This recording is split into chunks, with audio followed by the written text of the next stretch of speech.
소중한 눈을 위해 귀로만 청취하시길 추천드립니다. 네, 오늘 저희는 나 PD님이 주신 자료, 바로 국외전출세 관련해서 좀 깊이 파고들어 볼까 하는데요. 요즘 보면 상속세 부담 때문에 해외 이민 생각하시는 분들 꽤 늘었잖아요. 네, 맞아요. 그러면서 이른바 엑시텍스, 국외전출세 얘기도 많이 나오는 것 같아요. 네, 찰리. 그래서 오늘 나피디님이 주신 기사나 세무정보 관련 제도 설명들 쭉 보면서요. 이 국외전출세가 도대체 뭔지, 또 왜 생겨났는지, 그리고 이게 이민 결정이나 자산 관리에 실제로 어떤 영향을 주는지 그 핵심만 좀 빠르게 짚어보려고 합니다. 좋습니다. 그럼 바로 본론으로 가보죠. 장하나, 이 국외전출세, 정확히 뭔가요, 이게? 네, 이게 뭐냐면요. 거주자가 이민을 가거나 해서 비거주자가 되잖아요. 그럴 때 가지고 했던 국내 주식 같은 걸요.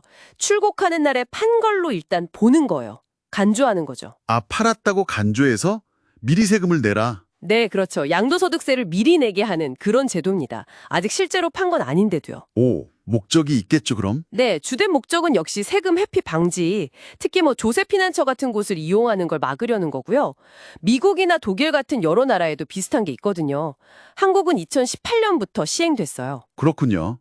그럼 이민 가거나 해외로 나가면 전부 다 대상이 되는 건가요? 아니요, 그건 아니에요.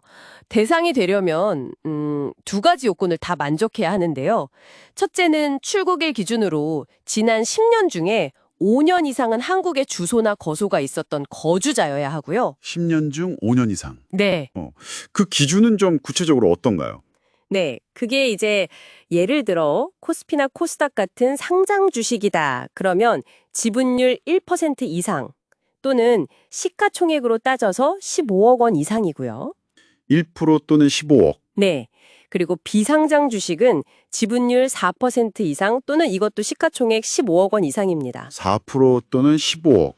기준 금액이 15억 원이네요, 둘 다. 맞아요. 이게 원래 2018년 전에는 25억이었는데 15억 원으로 기준이 내려가면서 대상자가 좀 더 늘어났죠? 그렇군요.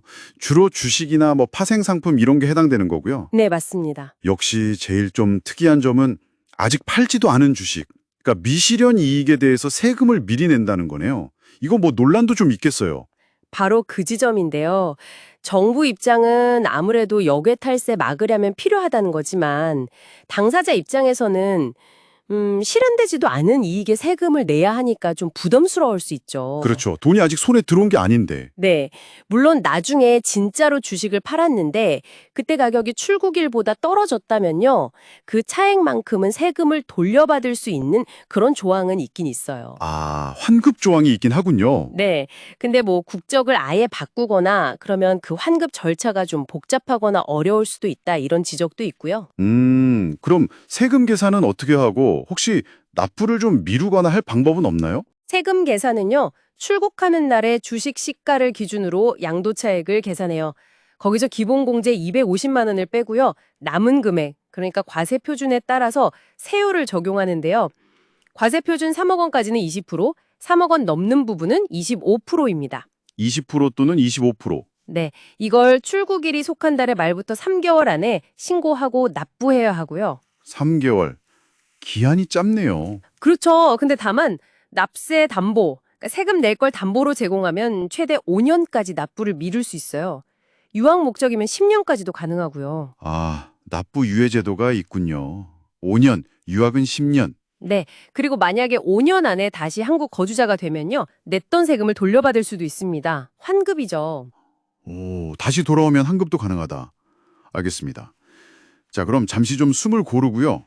최근에 이 국외전 출세에 대한 관심이 부쩍 커진 배경, 이것도 나피디님이 주신 자료에 잘 나와 있죠. 네, 찰리. 자료들을 보면 역시나 한국의 높은 상속세, 증여세 부담, 이게 핵심 원인으로 많이 꼽혀요. 역시 상속세군요. 네, 이 세금 부담을 좀 피하려고 아예 해외로 이민을 택하는 자산가들이 늘고 있다는 분석인데요. 특히 상속세나 증여세가 아예 없는 싱가포르, 아, 싱가포르? 네, 또는 세율이 낮은 홍콩이나 UAE 같은 곳으로 이주하는 사례가 좀 늘고 있다고 해요. 근데 나피디님 자료에서 제가 좀 흥미롭게 본 건 그렇게 갔다가 다시 돌아오는 경우도 생각한다는 거였어요. 맞아요. 그게 진짜 흥미로운 지점인데 자료에 보면 이분들 중에 상당수가 일단 해외에서 자녀한테 자산을 증여하고 나서 그 뒤에는 다시 한국으로 돌아오는 소위 역이민까지도 고려하고 있다는 거예요. 와, 단순히 세금 피하는 거에 걸어서는 아주 복잡한 계산이 깔려 있네요. 그렇죠. 자산가들의 어떤 고민, 전략 이런 게 보이는 거죠. 그럼요, 장하나. 궁금한 게 그렇게 해외로 이주한 다음에 실제로 한국 주식을 팔 때는 문제가 없을까요? 예를 들어 미국으로 갔다. 그럼 한국에 이미 국외 전출세 냈는데 미국에도 또 내야 하나요? 여기서 바로 이중과세 문제가 생길 수 있다는 게 중요합니다. 이중과세? 네. 예를 들어 미국 시민권자가 돼서 거기서 한국 주식을 팔면 당연히 미국에도 양도세를 내야 하거든요. 근데 문제는 한국에서 국외 전출세로 미리 낸 세금 있잖아요. 미실현 이익에 대한 세금. 이게 미국 세법에서는 외국에서 납부한 세금으로 공제를 받기가 어려울 수 있다는 거예요. 왜죠? 이게 과세 시점이나 방식이 다르기 때문에 발생하는 문제인데요. 한국은 나갈 때 미실현 이익에 냈고 미국은 실제로 칼 때 실현 이익에 내는 거니까요. 그래서 결국 같은 소득에 대해서 양쪽 나라에 다 세금을 내는 상황이 생길 수도 있는 거죠. 이건 정말 2주 전에 전문가랑 꼭 상담해야 할 부분입니다. 와, 듣고 보니까 정말 복잡하네요. 이게 개인 자산가들 문제만이 아니라 요즘 보면 글로벌 기업들 세금 회피 문제도 엄청 뜨겁잖아요. 뭐 디지털세 얘기도 나오고. 이것도 좀 관련이 있을까요? 네, 맥락이 좀 닿아 있다고 볼 수 있습니다. 최근에 많이 얘기되는 디지털세가 딱 그런 예인데요. 뭐 구글이나 페이스북 같은 다국적 ICT 기업들이 법인세율 낮은 나라로 이익을 막 옮기잖아요. 그렇죠. 조세 회피. 네, 그걸 막으려고 실제 매출이 일어난 나라에서 세금을 걷자. 이런 국제적인 합의 같은 거죠. OECD 중심으로 진행되는 BPS 프로젝트라고 하는데요. BPS? 네, 세원 잠식 및 소득 이전, 베이스 이로전 앤드 프로핏 시핑 이걸 막기 위한 국제 공조예요. 그러니까 국외 전출세가 개인 자산이 국외로 나가는 것에 대한 과세 문제라면 디지털세는 다국적 기업의 이익을 국가 간에 어떻게 나누고 과세할 거냐 이런 문제라고 볼 수 있는 거죠. 비슷한 고민의 연장선상에 있는 거예요. 네, 정리를 한번 해보죠. 그러니까 국외 전출세는 높은 상속세 같은 걸 피해서 해외로 나가려는 움직임이 늘면서 중요성이 커지고 있고, 근데 이게 미실현 이익에 대한 과세다 보니까 또 이중과세의 가능성 같은 고려할 점도 많고요. 맞아요. 그리고 이런 고민이 결국은 디지털세 논의처럼 국경을 넘나드는 자본이나 이익에 대해서 어떻게 공정하게 과세할 것인가 하는 더 큰 국제적인 고민과도 연결된다. 이렇게 볼 수 있겠네요. 나피디님 덕분에 복잡한 세금 이슈 오늘 좀 정리가 된 것 같습니다. 그렇죠, 찰리. 결국에는 이런 자산 이동이나 국제적인 과세 기준 변화 속에서 각국 정부가 어떻게 자국세 수는 잘 확보하면서 동시에 또 경제 활력에 필요한 자본이나 인재는 놓치지 않고 유치할 수 있을지 그 균형점을 찾는 게 중요한 숙제인 것 같아요.